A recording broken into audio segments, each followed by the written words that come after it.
I think we can all agree that 2022 was a brutal year for the stock market. And now that we are in a new year, many investors want to know what are some of the best stocks to buy this year. Well, an article from Forbes was just released that shared 7 stocks that they believe are buys for 2023. So in this video, I wanted to review those 7 stocks as well as share what are some of the stocks I will be looking for in 2023. But I don't want to waste your time, so let's go ahead and dive right in. So over this past year, it felt like no matter where we looked in the finance community, the only thing that was talked about was inflation. And I mean, who wouldn't talk about inflation? We haven't seen these kinds of numbers since the 1980s. And because of these historic price increases, the Fed decided to raise the federal funds rate 7 times. These increased interest rates took a toll on the stock market, but we have really started to see earnings affected by these interest rates over the past couple of quarters, and many would say we are not even close to the end. And with so much uncertainty, it makes sense to see investors move to conservative stocks. But as we have seen with companies like Apple and others that many would call safe, it doesn't seem like any part of the stock market is really safe. So what kinds of stocks should investors look for this upcoming year? Well, this article from Forbes talks about how the sweet spot is to look for companies that have a renewed focus on efficiency, pricing power, favorable trends, and product launches. Now, I think many of us would agree with most of these points. We want to be able to see companies that are becoming more efficient. We like to see companies that have pricing power, especially during a recession. In fact, me, Kevin, created an ETF for pricing power, and we like seeing companies that are continuing to innovate. The only one personally that I don't necessarily agree with is favorable trends, because trends in certain sectors can change rapidly. But let's actually dive into the companies that the writer suggests. The first stock that is mentioned as a stock to buy in 2023 is Amazon. So if you have seen my previous video that I made about Amazon, I talked about how I'm not a buyer yet. But for this video, I want to be open and hear the reason why this person believes the company is a buy. The main point for buying Amazon is that they do more than just sell products online. They have various parts of their company. AWS, for example, is a major part of their business, which has a larger market share than Microsoft and Google Cloud. Now, this is true that AWS has a larger market share, but when we look at the revenue over the past quarter, AWS is growing slower than Microsoft and Google Cloud. So these two companies could take market share from Amazon, but we will see if this continues. Another part of their business is that Amazon earns commissions and sells warehousing and fulfillment services to third-party sellers on Amazon.com. Now, third-party seller services is the second largest segment to their revenue and the third fastest growing segment. So there is potential that the third-party service could grow for a while, and honestly, I don't really have anything bad to say about this segment. But if you do, I would love to hear your thoughts in the comments down below. They also generate revenue through Prime, Kindle Unlimited, and other subscription services. Their subscription services are actually one of the smaller segments of revenue and not the strongest growth in comparison to their other segments. It doesn't look like this will have a major impact on the company later, which in my opinion is really unfortunate because investors love having recurring revenue. And so the fact that their subscription services doesn't generate a lot of revenue means that they could be impacted more by the recession, especially if more people don't have the money to spend. But the last piece of their business is their physical stores, and this is the slowest growing segment. Now, I've heard good things about their physical stores, but the reality is that this is their smallest revenue generator and their margins probably aren't as high as their other business segments. Now, the company lost about $8 billion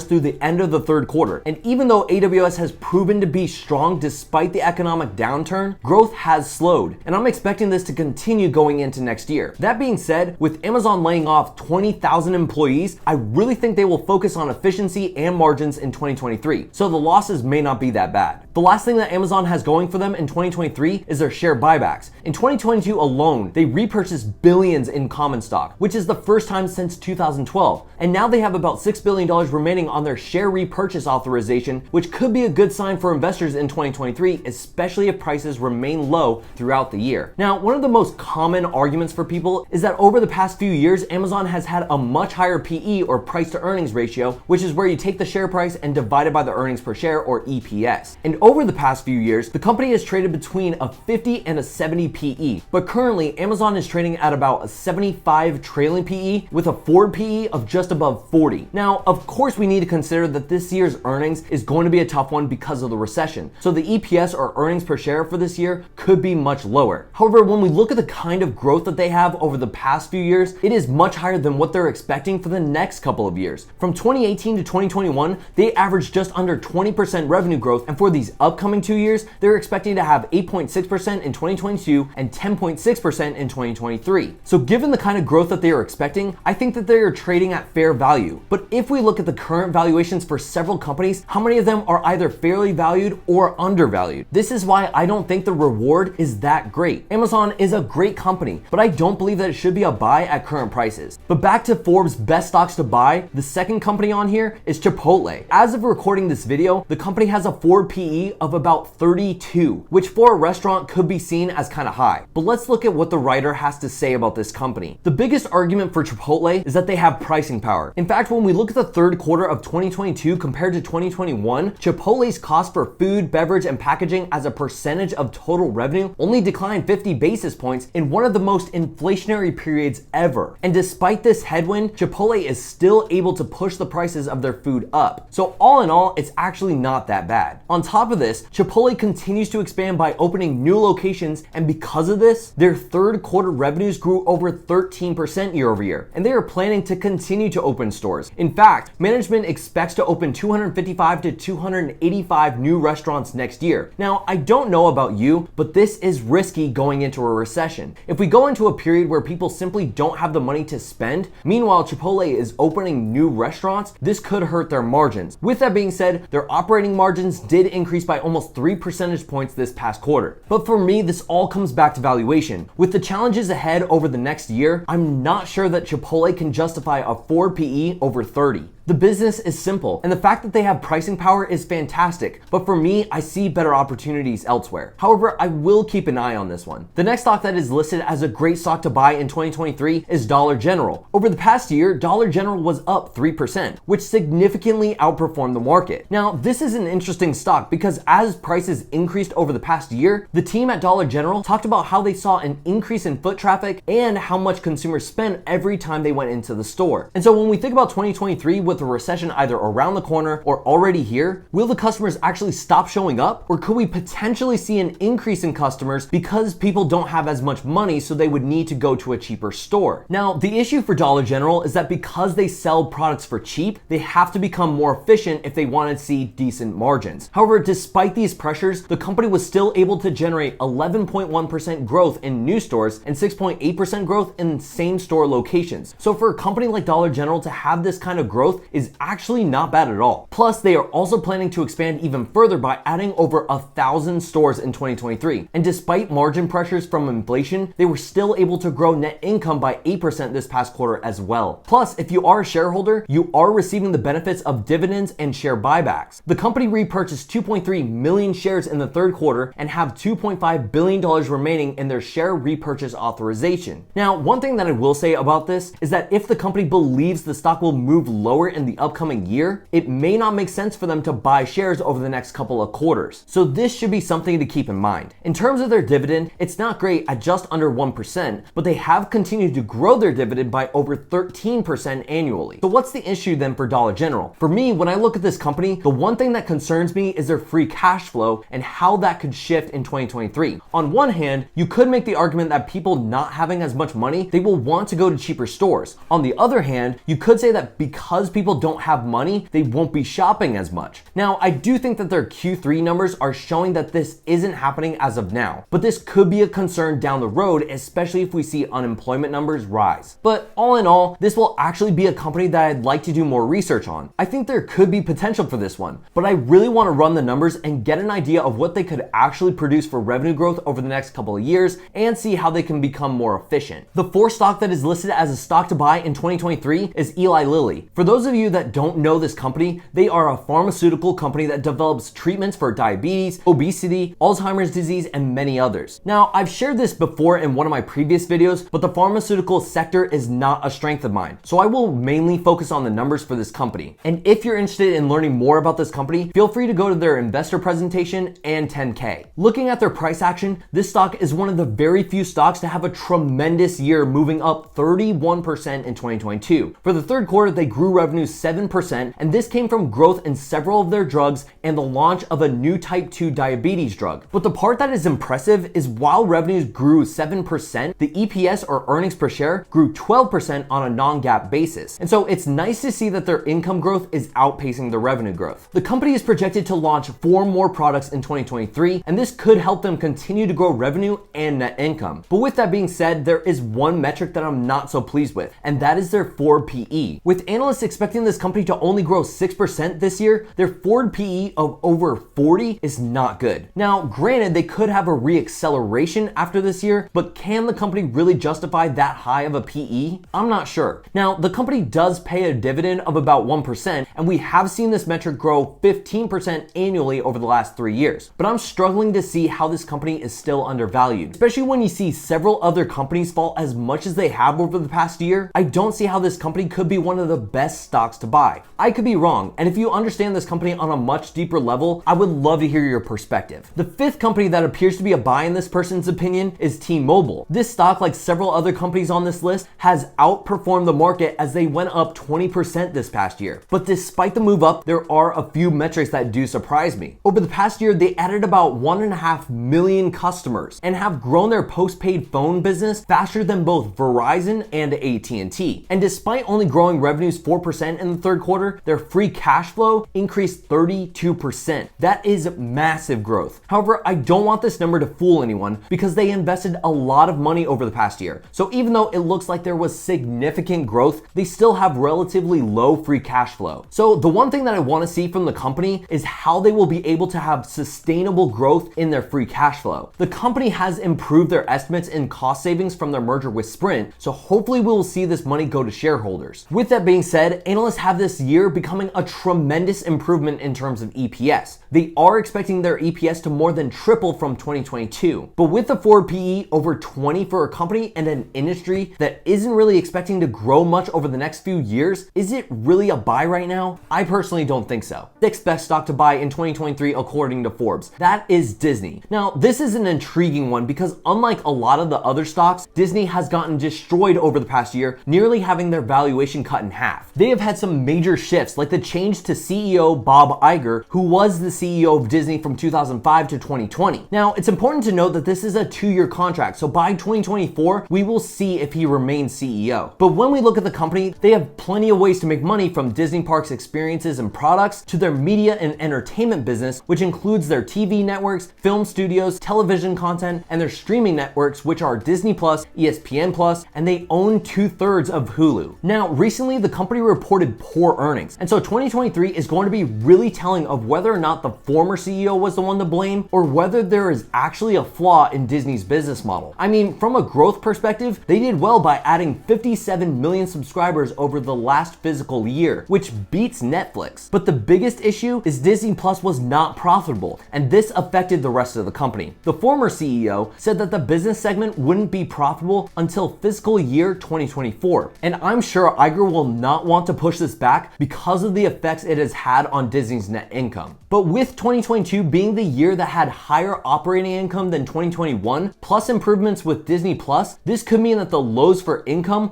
are behind them. Now, I do want to mention that their revenues for the park were lower in 2022, but I wouldn't doubt seeing this pick back up in 2024 after we get through the recession. Also, Disney will have the option to buy the remaining 33% of Hulu from Comcast in as early as January of 2024. So when I look at this company on the surface, I do think this could be a company to buy in 2023, especially if prices remain low for the year. I personally will need to do more research to see how much they will be able to cut costs and improve revenues over the next couple of years, as people will not have as much money. My biggest concern is that they have a low free cash flow yield, but if they're able to prove to me after this Q1 report in February, then I might consider adding this one. But that will give me plenty of time to do more research on this company, and because several stocks are down, I don't feel pressured into buying this one as soon as possible. And the final stock that is listed as one of the best stocks to buy in 2023 is Wells Fargo. Now, I know this one has had some issues several years back, but I'm curious to see what are some of the reasons for this stock to be a buy. First, the company was down 20% over 2022, which actually wasn't the worst as Bank of America crashed over 30%. Now, the biggest issue for Wells Fargo is the fact that the Federal Reserve imposed an asset cap of $1.95 trillion. The problem with this is that it limits Wells Fargo's potential growth, and the only way that it gets lifted is if the Fed sees improvements internally to prevent the issues we saw in 2016. So they are really needing to focus on efficiency by reducing expenses, adding new products, and improving improve on their tech platforms. Now, some people may look at the banks and say there is no way that we should invest in banks, especially with the recession in 2023. There's actually a way banks won't be affected as bad even during the recession, and this is based on loan delinquencies. What we saw happen in 2008 is that mortgage delinquencies reached enormous numbers, and banks weren't able to keep up. And so many people use this as an indication for what is going to happen in 2023. However, loan delinquencies are still low, and this is a major reason why I believe the housing market is correcting but won't crash. So Wells Fargo may not actually be in that bad of a position. Now, from a shareholder perspective, you are receiving almost a 3% dividend, which is solid. But I personally am not sure if Wells Fargo is the company I would want to buy because there are other banks with greater quality in my opinion. With that being said, if Wells Fargo continues to improve and get out of their restrictions, plus get through the recession with minimal impact, I wouldn't be surprised to see the stock move up between now and the end of 2024. And so those are the stocks that are mentioned as the best stocks to buy in 2023. Some of them I'm intrigued by and others not so much. But what are some stocks that I think are the best stocks to buy in 2023? Over the past month or so, I've spent a lot of time looking at large caps. And as of last week, I started buying Google. So I'm going to continue to add that position. Carparts.com is a company that I added in 2022 and don't think many people have heard about before. And even though I'm up, I still think that the company has some great potential ahead of them. I do think that Palantir is a good buy at these prices because no matter what is going on during the recession, they will be able to maintain their contracts with the US government. And lastly, I'm going to be looking at some of the semiconductors because I do think that there is potential in this sector. Hope you all enjoyed this video and I'll see you in the next one.